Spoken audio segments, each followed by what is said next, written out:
네, 따끈따끈한 소식을 파헤쳐보는 얼리버드 시사 이슈 빅데이터는 알고 있다. 함께 하시겠습니다. 네, 이데일리의 진지한 기자이자 잡스 3.0의 정말 시사 요정이죠. 지금도 네. 너무 귀여운 얼굴 하고 계시는데 야노스의 두 얼굴처럼 두 가지 매력을 겸비한 소유자 금성 기자님과 함께합니다. 오늘 김 기자님이 소개하는 수식어가 좀 길었는데 좀 이렇게 길어 야노스의 두 얼굴까지, 야노스의 두 근육까지 좀 마음에 차시는지요? 네, 먼저 인사부터 드리도록 하겠습니다. 네, 안녕하세요. 독실님이 지금 오늘 약간 마음을 독하게 먹었나 봐요. 네. 자기가 이렇게 지난번에 이렇게 김성훈 기자님의 계속 롤이 커져가지고 네. 뭐 웃기기도 하고 화도 같이 내주고 이제 이런 네. 역할을 하니까 독실님이 약간 마음에 독한 마음을 품었던 그렇죠. 것 같아요. 좀 좀 당황도 잘해보겠다. 시키고 싶고. 그러니까. 먼저 뭐 이중적인 매력 네. 있다고 하셔서 그건 뭐 과찬이시죠. 네. 달콤 쌉싸름하다, 뭐 우프다 이런 표현들이 요즘 21세기 단어들 아니겠습니까? 네. 여러 가지 이미지가 뭐 겹쳐 보인다 이런 네. 거는 저는 되게 좋은 의미라고 생각하고 네. 네, 포스트 모더니즘 사회에서 여러 가지 이미지가 또 겹쳐 보인다는 건 여러모로 곱씹어 볼 필요가 있다 이렇게 네. 생각하고 있습니다. 뭐 좋다는 얘기죠? 네, 좋습니다. 예. 네. 어제 그 필즈상 얘기하면서 수학 난제 얘기할 때 그 설명이 안 되는 거예요. 필즈상을 타긴 탔는데 왜 탔는지를 설명하기가 어렵잖아요. 그렇죠, 그렇죠. 예. 그런 거와 같이 하여튼 좋은 얘기로 제가 받아들이도록 하겠습니다. 매력은 있지만 왜 매력이 있는지 모르겠는 그렇죠. 그런 매력이 예. 있는 것 같습니다. 파헤쳐보도록 하죠. 김성훈 네. 기자님의 매력은. 좋습니다. 자, 오늘은 어떤 빅데이터, 어떤 얘기들이 준비되어 있는지 한번 확인해 보도록 하겠습니다. 빅데이터는 알고 있다. 오늘 이슈. 오, 뭐 사자성어의 날인가요? 네 개를 네. 다 맞췄네. 그러네요. 그쵸. 네. 예. 첫 불법 번째 촬영. 키워드 예. 불법 촬영으로 골라봤는데 이 네 글자가 주는 좀 약간 불쾌한 이미지가 있습니다. 보자마자 좀 네, 보여줘. 근데 내용을 들어보시면 더 불쾌한 내용이어서 사실 좀 불안한 부분도 있긴 한데 서울에 있는 연세대학교 여자 화장실에서 불법 촬영을 한 혐의로 재학생이 경찰에 체포됐다는 소식을 준비를 했습니다. 내용을 좀 더 설명을 드리면요. 서울 서대문 경찰서가 성폭력 범죄 처벌에 대한 특례법 위반 혐의로 연세대학교 의대생 21살 A씨를 현행범으로 체포했다는 소식입니다. 오. A씨는 4일 저녁 6시 50분쯤 여자 화장실에 몰래 들어가서 휴대전화로 그 여학생들을 몰래 촬영한 혐의를 받고 있습니다. 아니 근데 저런 뉴스가 진짜 제가 좀 당황스러웠던 게 뭐냐면 이제 불법 촬영 혐의로 현행범으로 체포되는 사람이 직업이 굉장히 다양하다는 거예요. 그렇죠. 네네. 네, 뭐 앵커도 있고, 네. 그다음에 뭐 교수님도 있고, 심지어 판사검사들도 있었잖아요. 네, 있었죠. 이제 대학생까지. 네. 대체 왜 저러는 건지 참 이해가 안 됩니다. 일단 A씨 같은 경우에는 경찰에서 관련 혐의를 부인하고 있다고 하는데요. 안 했다고? 네, 당연히 부인하겠죠. 네. 경찰은 이제 A씨 휴대전화를 지금 입수해서 지금 정확한 뭐 조사를 통해서 범죄 사실을 지금 확인하고 있는 중이고 제 개인적인 생각으로는 범죄 사실이 만약에 확정이 됐을 때는 학교에서의 어떤 그렇죠. 그런 입지도 위태롭지 않을까 이런 생각도 좀 더불어서 해봅니다. 저는 이 기사를 보면서 의대생이었다는 걸 보고 좀 오히려 서늘한 생각이 들었어요. 아, 이 사람이 만약에 네. 처벌받지 않고 의사가 의사가 되었을 됐다면? 때 과연 되게 좀 건전하고 우리가 생각하는 그 의사 선생님의 모습을 할 수 있을 것인가. 사실상 정신병이잖아요. 지금 말씀하신 것처럼 사례가 너무 많았었고 기사도 많이 나왔습니다. 다양한 직종의 사람들이 걸렸고 그렇죠. 불법 촬영으로 그리고 처벌을 받았고 그들의 인생이 어떻게 되는지 우리가 살리를 다 알고 있음에도 불구하고 잘못된 그런 생각들, 선택들을 하는 거, 자기 미래를 거의 내던지는 행동을 한 거거든요. 그렇죠. 그러니까 정신병이 아닌가 싶은 생각이 들기도 하고요. 근데 문제는 또 저렇게 해서 가볍게 처벌받으면 또 다른데 뭐 그 의대 대학원에 뭐 진학을 하거나 그래가지고 끝내는 의사가 되는. 네. 지난번에 제 기억이 맞다면 성폭행, 뭐 성희롱 이런 거와 관련된 재판을 받았는데 다른 학교로 가가지고 다시 의대 과정을 밟고 있는 이런 뉴스가 보도가 되기도 했었잖아요.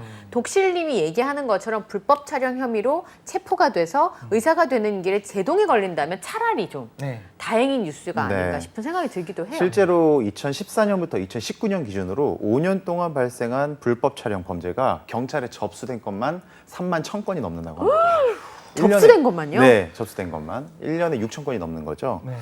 이 더 충격적인 사실은 주로 이 불법 촬영이 이루어진 장소가 어디인지 하고 이제 통계를 내보니까 대합실, 길거리, 그리고 지하철 등 공공장소가 거의 대부분이었다고 합니다. 무슨 일이에요 이게? 네, 완전 충격적이죠. 네. 몰카를 막으려면 뭐 경찰들이 첨단 장비를 동원해가지고 어디에 달려 있는지 네. 확인하는 것도 상당히 중요하지만 전문가들이 가장 좀 주장을 하는 부분이 만약에 내가 그런 사건을 실제로 내가 목격을 했을 때 목격. 그냥 조용히 지나치기보다 적극적으로 그걸 방지하는 안 돼! 라고 한다던가 아, 너 네. 몰카지! 이런 식으로 저희가 시민 의식을 또 발휘를 하는 게 엄청 중요하다고 합니다. 왜냐하면 이게 공공연한 장소에서 일어나는 빈도가 워낙 높기 때문에 실제로 그걸 목도했을 때 용감하게 마주할 수 있는 그런 자세가 또 필요하다는 얘기도 나오고 그러니까 있습니다. 인식으로 그런 부분들에 대해 적극적으로 대처를 하라는 거잖아요. 예전에 그 휴대전화에 뭐 어떤 앱을 키면은 어느 정도 몰래 카메라가 설치되어 있는지 확인하는 게 있었어요. 네. 그래서 실제로 여학생들이 이제 너무 무서우니까 해보니까 의외로 너무 많다는. 아 그래요? 네, 그리고 제가 이제 공공 화장실 같은데 여자 화장실 가보면 구멍이 진짜 그 막아놓은 구멍이 너무 많아요. 누군가 뚫었다는 얘기고 그것도 누가 막았다는 얘기잖아요. 왜 이렇게 만연한가라는 생각이 좀 들기도 합니다. 네, 사실 이제 구멍이 뚫고 막는 그런 것들이 이제 칼부럭이라고 하죠. 그래서 뭔가 설치했었다가 분리하고 그런 과정에서 이제 구멍들이 생기잖아요. 그럼 네. 그걸 막고 그런 것들이 있어요. 그래서 아마 구멍이 뚫렸었던 모든 것들이 몰카는 아니다라고 하는 인식들도 많은데 분명히 보면 근데 실제 사례들도 너무 많거든요. 실제 그러니까 불법 너무 촬영이 이루어졌던 사례들도 워낙 많다 보니까 어떤 그런 여성들이 가지고 있는 불안함들 분명히 근거가 있는 불안함들이다. 그 말씀하신 것처럼 어떤 시민들이 좀 같이 도와야 그렇죠. 되는 상황이기도 한데 저도 이제 일개 시민이니까 어떤 생각이 들면 전철 타고 다니다 보면 네. 뭔가 이상한데 싶다가도 증거가 없는데 내가 뭔가 가갖고 지금 뭐 하시는 거예요라고 얘기했는데 그러니까. 뭐 제가 어떤 권한이 없잖아요. 뭐 휴대전화 봅시다 할 수도 없고 네, 이런 네. 상황이 맞아요. 될까 좀 곤란하니까 좀 그냥 넘어가는 경우도 있을 수 있겠다는 생각이 들기도 해요. 사실 네. 어떤 측면에서 봤을 땐 이게 또 우리나라 사회가 지금 몰카 트라우마라고 또 생각이 들 수도 있죠. 의심을 하기도 좀 힘들고 그렇다고 그렇죠. 막무가내로 그 범죄 사실을 묻기에도 좀 힘들잖아요. 이런 또 사례가 어떤 사례가 있었냐면은 부산에 있는 롯데월드 어드벤처에서 불법 촬영을 하고 있다는 남성을 뭐 있다는 주장이 제기가 됐는데 사실이 아니었다. 이런 또 내용이 있었습니다. 그렇죠. 이 인터넷 커뮤니티를 중심으로 롯데월드 어드벤처 부산에서 수상한 남자들이 있다. 이런 제보가 빗발이 쳤었는데 이 사진 보시면 아시겠지만 이 나무 벽 사이로 약간 수상한 물건을 이렇게 들이대는 이렇게 남성들이 발견이 돼서 실제로 이게 놀이공원에서 종사하시는 종업원분들이 경찰과 함께 가서 조사를 했는데 네. 실제 휴대폰을 확인해 본 결과 의심을 추정받을 만한 사진은 나오지 않았고요. 실제로 저 위치가 불법 촬영을 할 수 있는 그런 장소도 아니라고 합니다. 네, 건너편을 봤을 때. 네, 그래서 네. 이게 너무 또 우리나라가 몰카에 대한 또 우려나 뭐 트라우마가 너무 있다 보니까 이런 부분에 대해서 조금 에피소드 아닌 에피소드가 생겨난 것 같아요. 네. 예전에 진선미 의원을 제가 인터뷰한 적이 있었는데 이제 우리나라의 오픈마켓이라 그래서 되게 저렴하게 물건 살 수 있는 마켓에다가 몰래 카메라를 몇 개나 어떤 방식으로 살 수 있냐를 봤더니 물병부터 시작해가지고 너무 많이 판매가 이제 제한 없이 판매가 되고 있는 그냥 거예요. 쉽게 구매할 수 있다. 네, 그러니까 예를 들어 물병이나 안경이나 뭐 이런 것들은 네. 뭐 거기 카메라 달렸을 거라고 우리 생각을 안 하잖아요. 근데 실제로 그런 게 너무 버젓이 아무 제한 없이 판매가 되고 있기 때문에 나쁜 마음을 먹으면 얼마든지 여성 혹은 남성들도 피해자가 될 수 있으니까 그렇죠. 네. 피해자가 얼마든지 될 수 있다고 하더라고요. 실제로 한 제가 알기로 2, 3년 전 기억이긴 한데 그 경찰청 국정감사 때 그 국회의원분께서 안경에 몰래카메라를 네, 맞아요. 심어서 경찰청장에게 지금 내가 여기에 몰래카메라를 심어가지고 그러니까요. 왔다. 이렇게 해서 조금 사회적으로 좀 이슈가 됐었던 적이 있었거든요. 네. 2, 3년 전 제가 실제 현장에 갔었던 걸 기억을 하는데 아직까지도 몰래카메라 관련 범죄가 이렇게 일어나고 있다는 사실이 좀 안타깝습니다. 네. 근데 아까 잠깐 생각한 건데 이거 딴 얘기인데 네. 김성훈 기자님이 형사라고 해도 약간 믿을 것 같은 느낌이 약간 들었어요. 아까 네. 안 돼!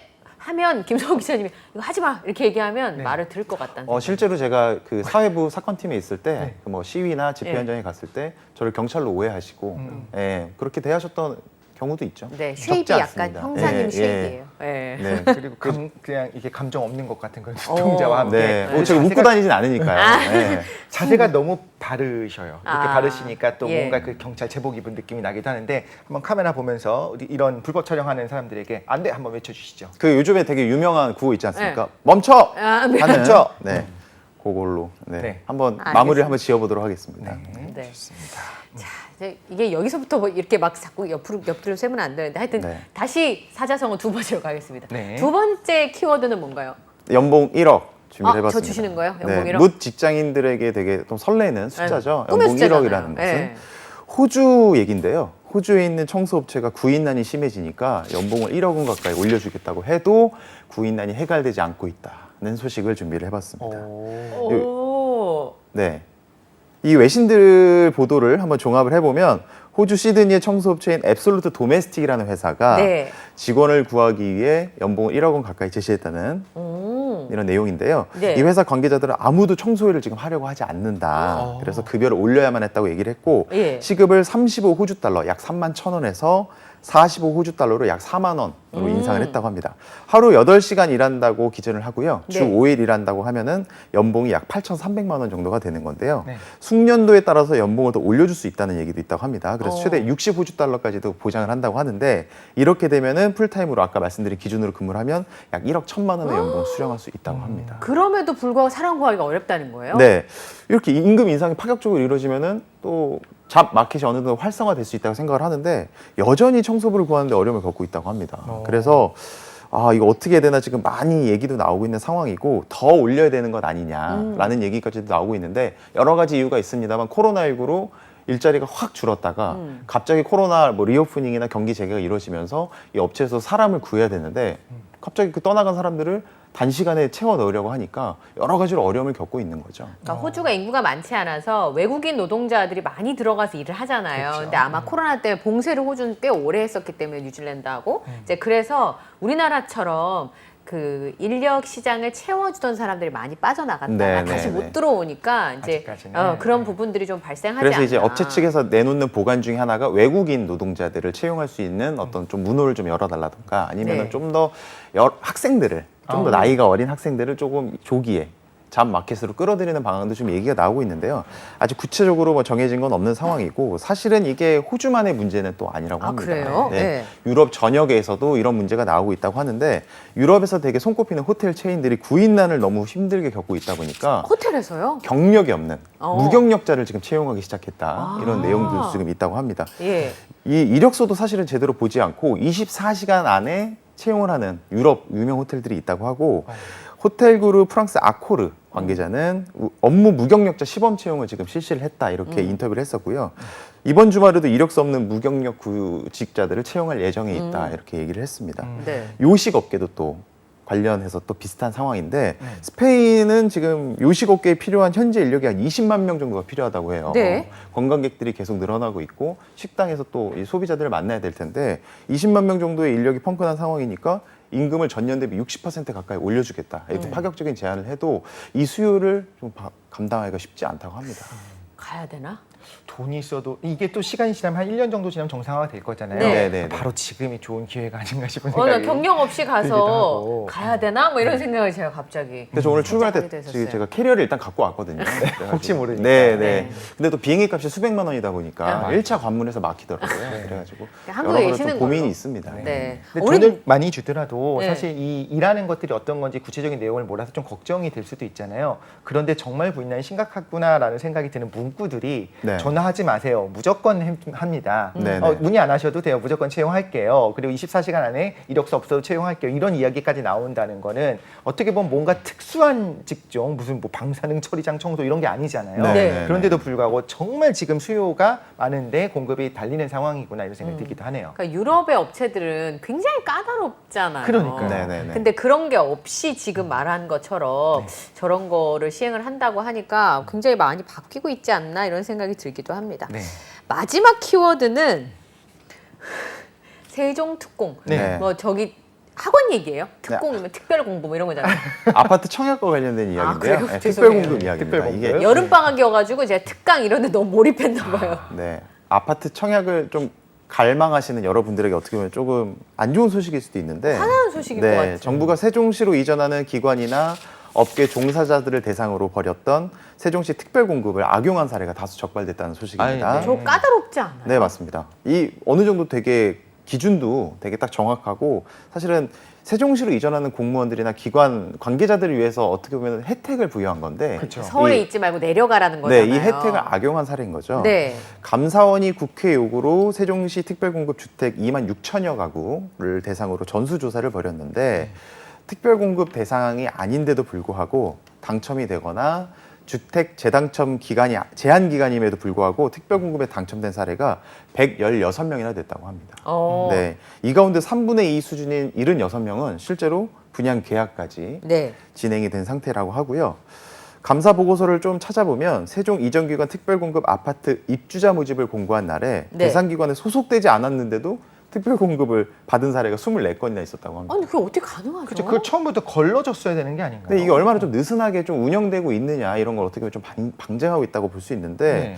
심지어 이 116명 가운데 19명은 입주자 모집 공고 이후에 세종으로 이전하는 경우도 있었고요. 기관이 이전이 된 경우도 있었고 세상에. 5명은 다른 기관에서 심지어 파견 근무를 나오신 분도 있었다고 합니다. 그러니까 실제로 그 기관에 소속돼 있는 게 아니라 원래 기관에서 뭐 이제 기간제로 파견 근무를 나오신 분들도 나도 세종시 특공에 넣을래 해서 넣어서 실제로 당첨이 된 경우가 있었던 거죠. 아, 안 되는 거 알면서도 그런데 한 아니, 거. 모르겠어요. 알겠죠. 그렇죠. 네. 그럼 안 되는 거 실수가 알면서. 아니잖아요. 네. 사실은 첫 번째로 본인이 자기의 기준을 제일 잘 알 것이고요. 그렇죠. 두 번째로는 이런 부분에 대해서 좀 느슨하게 그렇죠.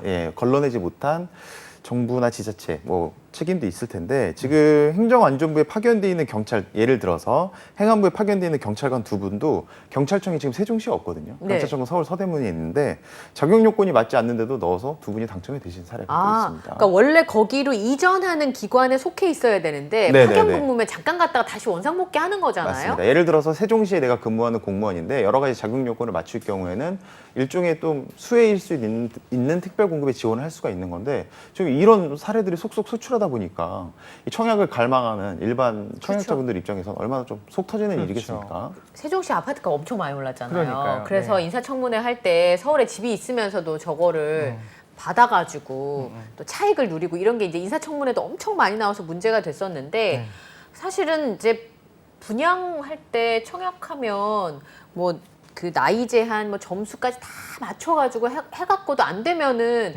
나중에 다음에 기회가 없고 뭐 이렇게 굉장히 까다로운데 그러니까요. 한 번 그러니까요. 하고 이런 특공 잘못했다가 평생 이제 기회가 없어질 수도 있는 건데 또 인력이 부족하기 때문은 아니었을까 하는 생각이 들기도 해요. 기본적인 어느 정도 어느 기관만 할 수 있다라는 이렇게 기준들이 있었잖아요. 그럼 그걸 보고 기준에 맞는 사람들만 지원을 하겠지라고 담당자가 너무 적은 경우에는 일단 진행을 한 게 아닐까. 물론 그렇게 있어서는 안 되겠지만 사실 이게 전산적으로 완벽하게 처리가 돼서 착착 진행되는 건 우리나라에서는 좀 입심할 건 없지 않을까 싶은 생각이 들 아 정도예요. 그래요? 왜 주민센터 같은 데 가면은 뭐 다 나오는 것 같던데. 그러니까 하나하나 원래는 전산 조회를 하고 네. 또 예를 들면 이런 기관에 직접 전화하면서 실제로 맞는지 확인을 해보고 이런 절차들이 필요한데 만약에 인력이 너무 부족하다 보면 일단은 나중에라도 당첨이 취소될 수 있다라는 조항만 집어넣어놓고 일단 진행할 수도 있겠다는 생각이 살짝 들면서 전 반대예요. 왜냐하면 공무원분들은 어쨌든 그 행정안전부나 이런 데 다 그 본인들의 그런 것들이 다 입력이 되잖아요. 네네. 심지어 고위공무원들은 자신의 재산도 공개를 해야 되고. 그렇죠. 네. 이제 그런 경우면 충분히 걸르려고 하면 많지 않기 때문에